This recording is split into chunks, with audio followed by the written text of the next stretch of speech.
Hello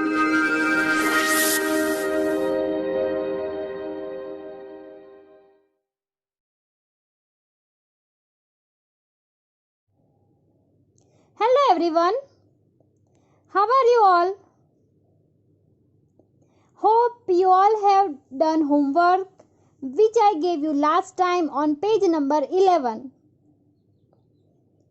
So, first of all, before starting our next topic, I will give you the answer of activity 3A. Answer the following questions.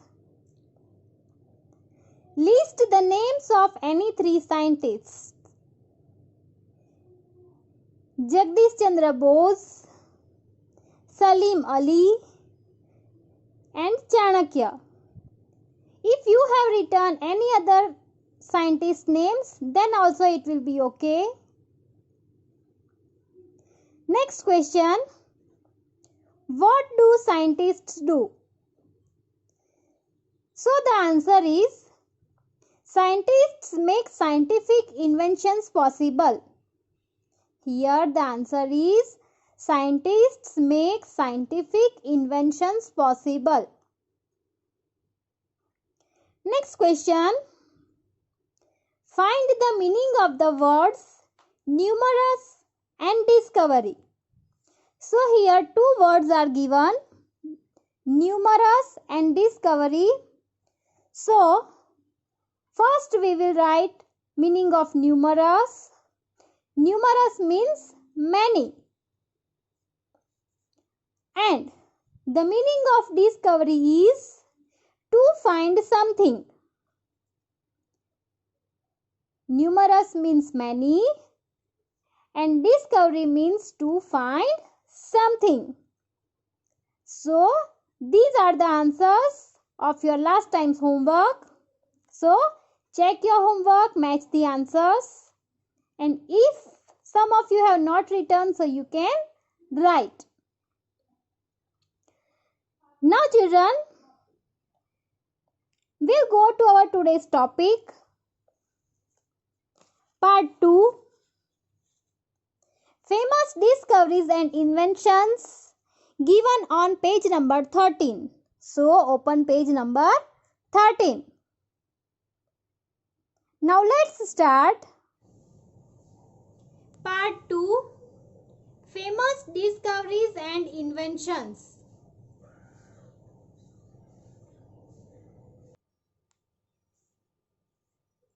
Archimedes was a Greek scientist. He lived in Syracuse nearly 2000 years ago. See children, Archimedes is the name of a scientist. He was a Greek person, means he was belonging from Greece. So, Greek is the word which indicates the people of Greece. So, Archimedes was a Greek scientist.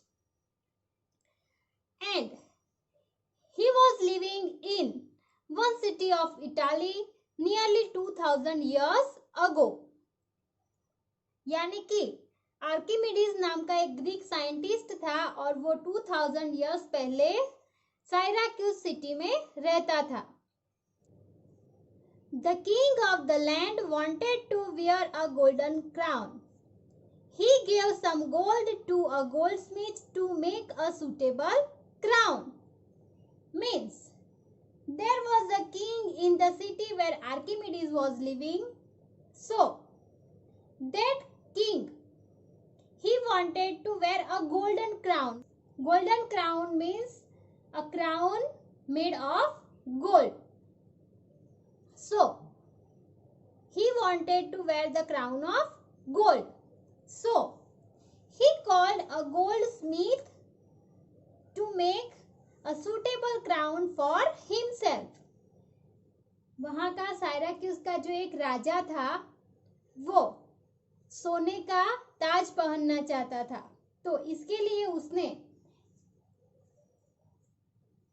एक सोनार को अपने palace में बुलाया और उसे कुछ gold दिया और उसका जो सिर है उसकी साइज का एक क्राउन बनाने के लिए कहा। So the king told that goldsmith to make a suitable crown for himself and he also gave some gold. After a few days, the goldsmith came with the crown to the king. After few days, maybe after 1 week or 10 days, the goldsmith came back with the crown. So he already made the crown from the gold which king gave him, and now he gave the crown to the king. जो Goldsmith को king ने एक gold दिया था ताज बनाने के लिए, तो गोल्डस्मिथ वो ताज लेकर किंग के पास वापस आ गया। गोल्डस्मिथ मीन्स सोनार, यानी कि जो सोने के गहने बनाता है वो। The crown was weighted, crown का वजन ज्यादा था, मीन्स जितना किंग ने गोल्ड दिया था उतना ही था, तो वो वजन में भारी लग रहा था। The weight of the crown was equal to the gold given to the goldsmith by the king. So, the weight of the crown and the weight of the gold which king gave to goldsmith, the both weight was equal. Okay, king ने Goldsmith को जो gold दिया था वो gold और उस gold में से बना हुआ ताज, वो दोनों का वजन सेम ही था। He suspected that the goldsmith had stolen some gold. Suspected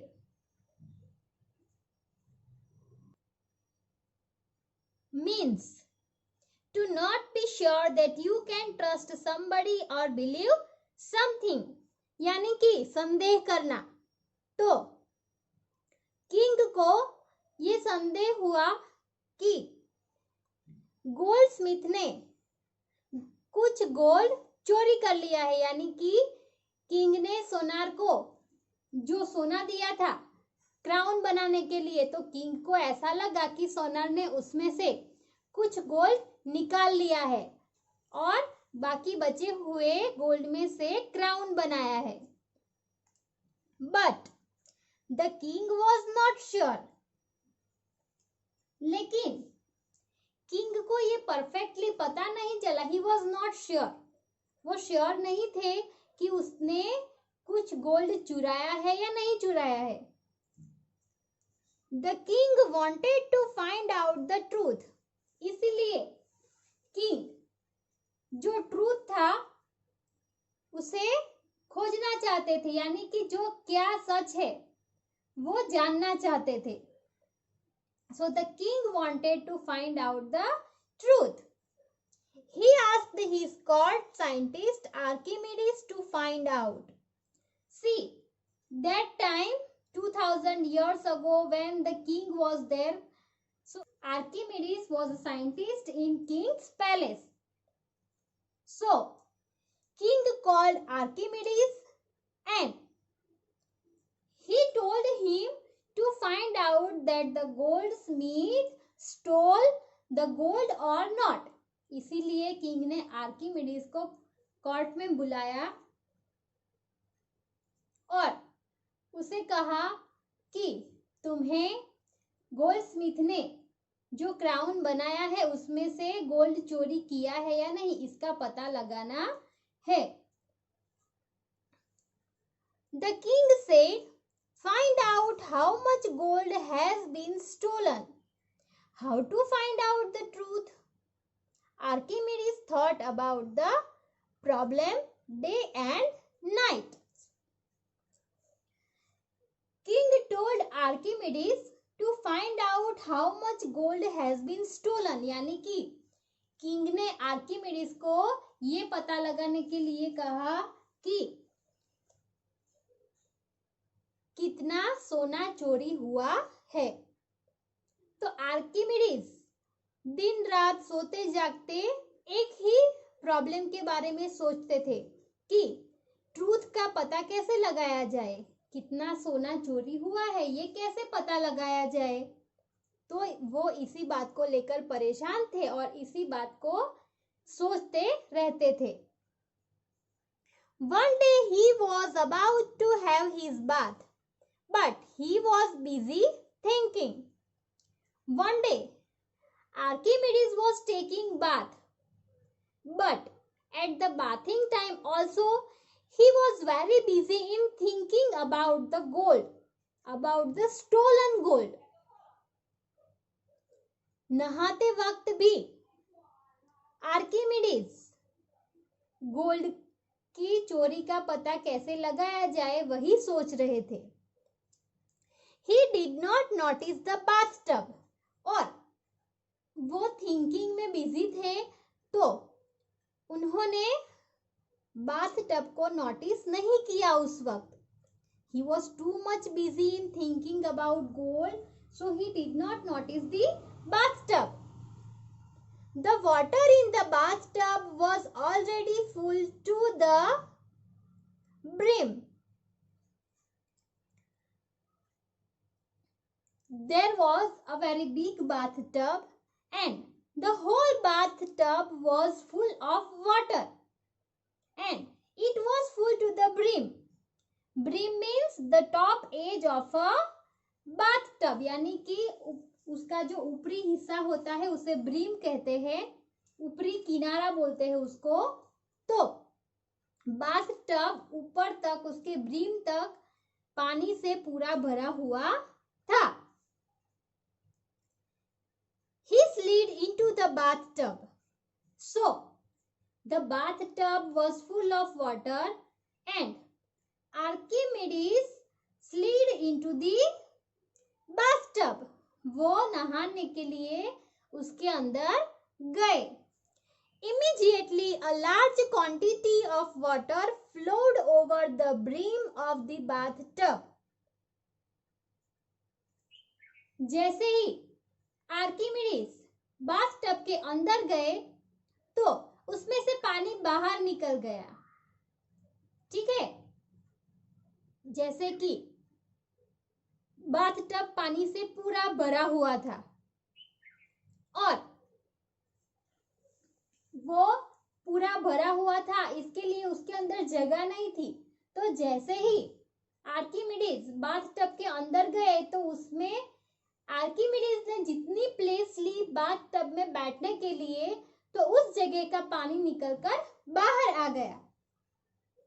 He noticed this, और आर्किमिडीज ने ये नोटिस किया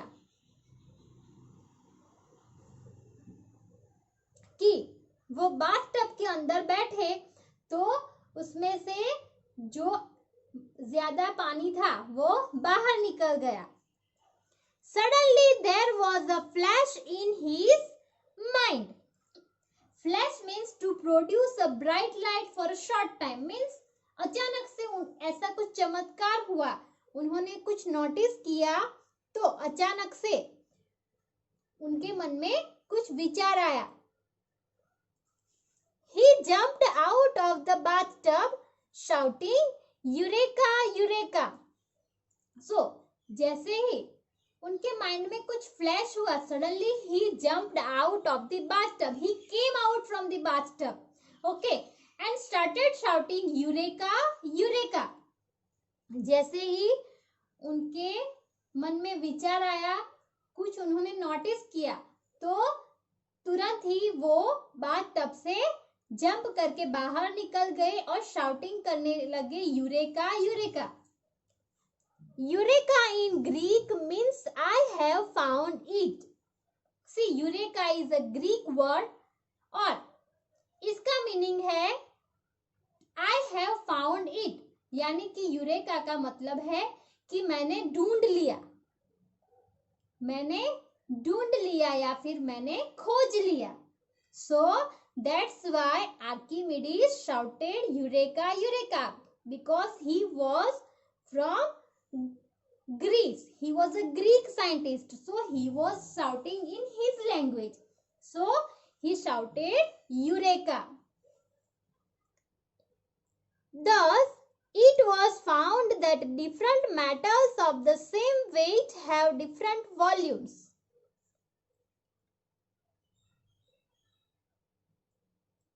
यानी कि इसमें से क्या पता चला,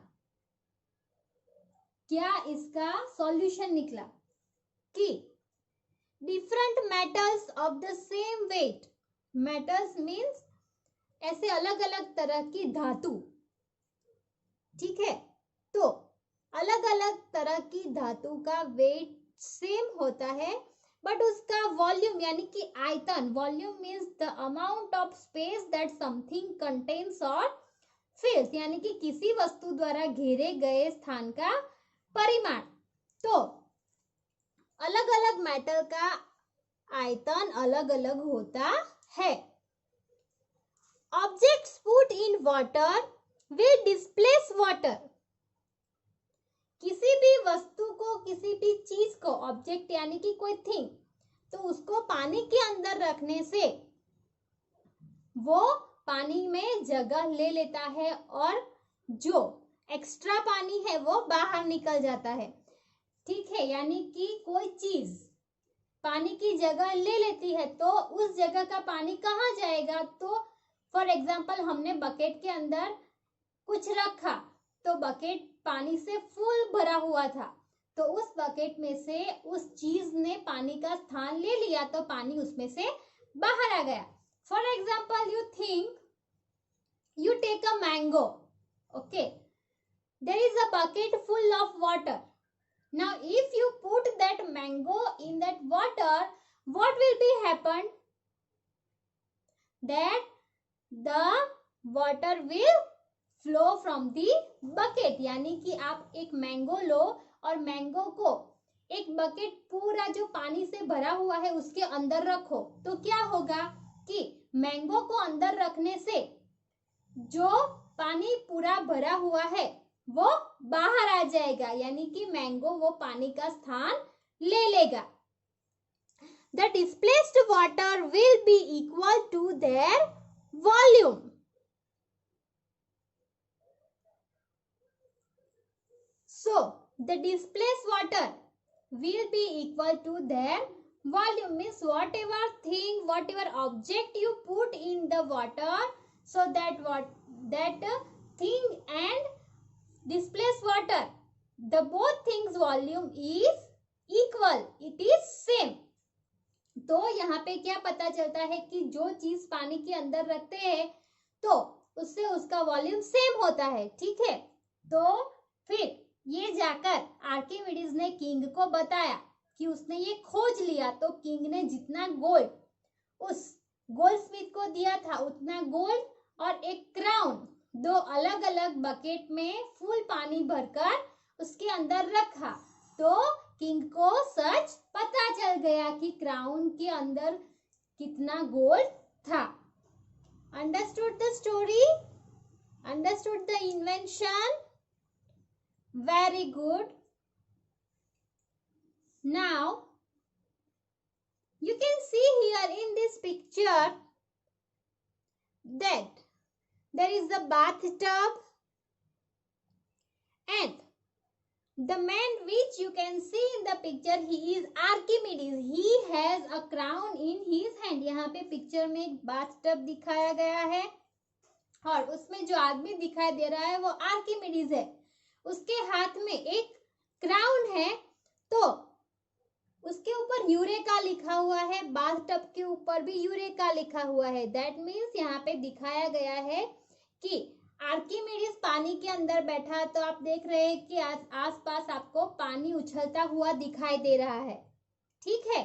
तो उसने ये ढूंढ लिया, that means it is written eureka. Now turn the page, see page number 14, Activity 4. Observe the picture on the previous page and narrate the Eureka story to your friends' groups.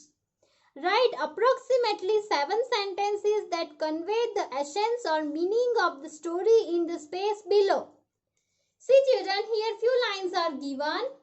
So, In this activity, what you have to do, that it is said you have to observe the picture given on page number 13. हमने आगे की story के नीचे जो Archimedes का picture देखा, उस picture को आपको ऑब्जर्व करना है और उस पिक्चर में से आपको यूरेका स्टोरी नरेट करनी है, अपने फ्रेंड्स को बतानी है.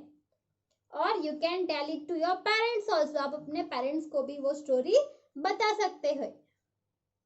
फिर क्या करना है कि उस पिक्चर में से आपने पूरी स्टोरी हमने जो पढ़ी, उस स्टोरी का जो मीनिंग है वो पूरा मीनिंग, पूरी स्टोरी सिर्फ 7 सेंटेंसेस में आपको लिखनी है. ये जो स्पेस दी गई है उसके अंदर आपको 7 सेंटेंसेस में वो स्टोरी लिखनी है. So you should take only meaningful sentences to complete the story. आपको स्टोरी कंप्लीट करने के लिए सिर्फ मीनिंगफुल सेंटेंस का ही यूज करना है और वो सेंटेंस ओनली 7 सेंटेंसेस होने चाहिए और 7 सेंटेंसेस के अंदर आपको पूरी स्टोरी लिखनी है. So you have to write this story in your own words. आपको आपके खुद के वर्ड से ये स्टोरी लिखनी है. So this is your homework to write this story, activity 4. I will tell you the answers afterwards. So write this story in your homework by yourself in your own words. Okay children, goodbye.